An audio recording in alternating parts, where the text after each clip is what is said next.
Tamil food கார்னர்ல இன்னைக்கு கோவக்காய் பொரியல் பண்ண போறோம். ரொம்ப ஈஸியா பண்ணக்கூடிய இந்த பொரியல் சுவை ரொம்ப நல்லா இருக்கும். கோவக்காயில நிறைய சத்துக்கள் இருக்கிறதுனால உடம்புக்கு ரொம்ப நல்லது. மெயினா இது சுகர் பேஷண்ட்டுக்கு ரொம்ப நல்லது.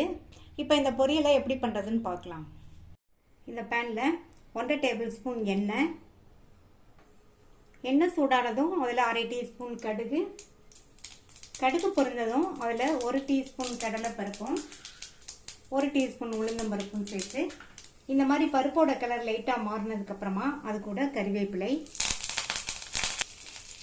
10-12 சின்ன வெங்காயத்தை கட் பண்ணி வச்சிருக்கேன். வெங்காயத்தை கொஞ்சம் இந்த மாதிரி பெரிய சைஸாக கட் பண்ணிக்கோங்க.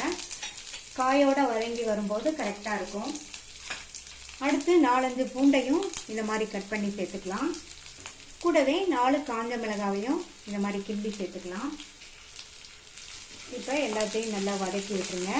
வெங்காயம் லைட்டாக வதங்கினா போதும். அடுத்து நம்ம சேர்க்க போகிற கோவக்காயோடு சேர்ந்து வதங்கிடும். ஜஸ்ட் ஒரு 30 செகண்ட்ஸ் போல் வெங்காயத்தை வதக்கி விட்டாச்சு. நான் இந்த பொரியலுக்கு காஞ்ச மிளகாய் சேர்த்துருக்கேன். பொரியல் நல்லா வாசனையாக இருக்கும். அடுத்து 300 கிராம் கோவக்காயை நல்லா வாஷ் பண்ணிவிட்டு இந்த மாதிரி மெல்லிசாக நீளமாக கட் பண்ணி வச்சுருக்கேன். அதை இதில் சேர்த்துக்கலாம்.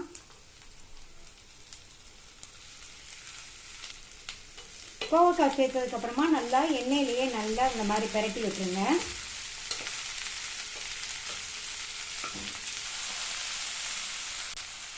ஹை ஃப்ளேம்லேயே வச்சு 3 நிமிஷம் நல்லா வதக்கி விட்டாச்சு. அடுத்து இதில் 2 கையளவு தண்ணி தெளிச்சிருக்கேன். தண்ணி சேர்த்து நல்லா கலந்து விட்டாச்சு. கோவக்காயோட தோல் கொஞ்சம் ஹார்டாக இருக்கிறதுனால நம்ம இந்த மாதிரி கொஞ்சமாக தண்ணி தெளித்து தான் நம்ம வேக விடணும். இப்போ அடுத்து மூடி போட்டு ஸ்டவ்வை லோ மீடியம் ஃப்ளேமில் வச்சுருங்க. நம்ம இதுக்கு உப்பு இப்போ சேர்க்க வேண்டாம். பாதி அளவுக்கு வெந்ததுக்கு அப்புறமா உப்பு சேர்த்தா போதும்.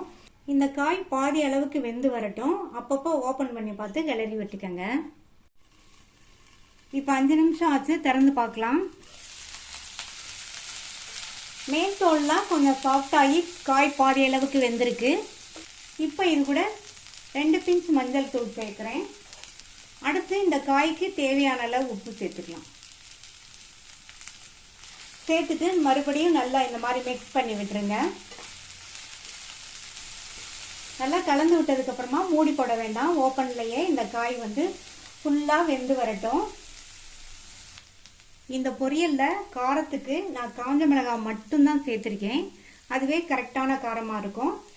ஒருவேளை உங்களுக்கு காஞ்ச மிளகாய் சேர்க்க விருப்பம் இல்லைன்னா மஞ்சள் தூள் உப்பு சேர்க்கும் போது நீங்கள் உங்கள் காரத்துக்கு தகுந்தபடி தனி மிளகாய் தூளோ சாம்பார் தூளோ சேர்த்துக்கங்க.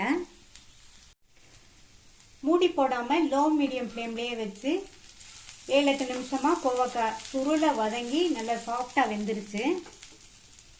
அடுத்து இதில் 1 டீஸ்பூன் சீரகத்தை இந்த மாதிரி உள்ளங்கையில் வச்சு கசக்கி சேர்த்துக்கங்க. நல்லா வாசனையாக இருக்கும்.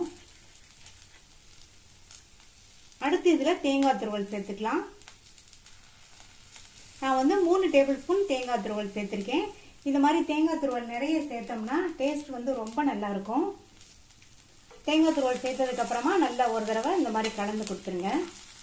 இதே மெத்தடில் நீங்களும் கோவக்காய் பொரியல் ட்ரை பண்ணி பாருங்கள். டேஸ்ட் ரொம்ப சூப்பராக இருக்கும். இப்போ கலந்து விட்டாச்சு. ஸ்டவ் ஆஃப் பண்ணிடலாம். ரொம்ப ஈஸியாக வேகமாக பண்ணக்கூடிய சுவையான கோவக்காய் பொரியல் ரெடி ஆயிடுச்சு. இந்த பொரியல் எல்லா வகை குழம்பு சாதத்துக்கும் ரசம் சாதத்துக்கும் சைடிஷாக வச்சு சாப்பிட்றதுக்கு நல்ல காம்பினேஷனாக இருக்கும். இதை நீங்களும் ட்ரை பண்ணி பார்த்துட்டு உங்கள் கமெண்ட்ஸை சொல்லுங்கள். தேங்க்யூ.